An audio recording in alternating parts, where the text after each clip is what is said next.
പഹൽഗാം ആക്രമണത്തിൽ നേരിട്ട് ബന്ധമുള്ള 15 ലഷ്കർ-ഇ തയ്യബ ഭീകരവാദികളെ എൻഐഎ അറസ്റ്റ് ചെയ്തു. ഭീകരാക്രമണം നടന്ന ഏപ്രിൽ 22-ൽ പഹൽഗാമിൽ ഈ 15 പേരും ഉണ്ടായിരുന്നതായും ആക്രമണം നടത്തിയ 4 ഭീകരർക്ക് ആയുധങ്ങളും പിന്തുണയും നൽകിയതും ഇവരാണെന്നും കണ്ടെത്തി. അതേസമയം വിവിധ സംഘങ്ങളായി തിരിഞ്ഞ് എൻഐഎ 100ഓളം പേരെ കസ്റ്റഡിയിൽ ചോദ്യം ചെയ്തു വരികയാണ്. ഔദ്യോഗികമായി അന്വേഷണം ഏറ്റെടുത്ത് 48 മണിക്കൂറിനുള്ളിൽ തന്നെ 15 ലഷ്കർ ഭീകരരുടെ അറസ്റ്റ് ദേശീയ അന്വേഷണ ഏജൻസി രേഖപ്പെടുത്തി. ആക്രമണം നടന്ന 22-ന് ബൈസൺ താഴ്വരയിൽ ഈ 15 പേരുടെ സാന്നിധ്യമുണ്ടായിരുന്നതായി എൻഐഎ കണ്ടെത്തി. വിനോദസഞ്ചാരികൾക്ക് നേരെ വെടിയുതിർത്ത 4 ഭീകരർക്കും ആയുധങ്ങൾ എത്തിച്ചു നൽകിയതും ഭീകരന്മാരെ ബൈസൺ താഴ്വരയിലേക്ക് കൊണ്ടുവന്നതും അറസ്റ്റിലായ 15 ലഷ്കർ ഭീകരർ ചേർന്നാണെന്നും ഇവരിൽ ചിലരുടെ ഫോണിന്റെ ലൊക്കേഷൻ ഈ മേഖലയിൽ ഉണ്ടായിരുന്നതായും എൻഐഎ തിരിച്ചറിഞ്ഞു.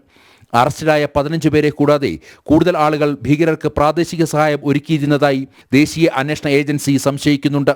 ഇതിന്റെ അടിസ്ഥാനത്തിൽ 100ഓളം പേരെ കസ്റ്റഡിയിൽ ചോദ്യം ചെയ്തു വരികയാണ്. ഇതിനു പുറമെ ആക്രമണം നടന്ന ദിവസം ബൈസരൻ താഴ്വരയിൽ ഉണ്ടായിരുന്ന കച്ചവടക്കാരെയും കുതിരക്കാരെയും എൻഐഎ ചോദ്യം ചെയ്യുന്നുണ്ട്. IG, DIG, SP എന്നീ റാങ്കുകളിലുള്ള ഉദ്യോഗസ്ഥരുടെ നേതൃത്വത്തിൽ വിവിധ സംഘങ്ങളായി തിരിഞ്ഞാണ് അന്വേഷണം.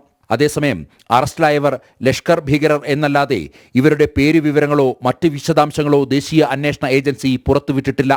ജനം, ജമ്മു കാശ്മീർ.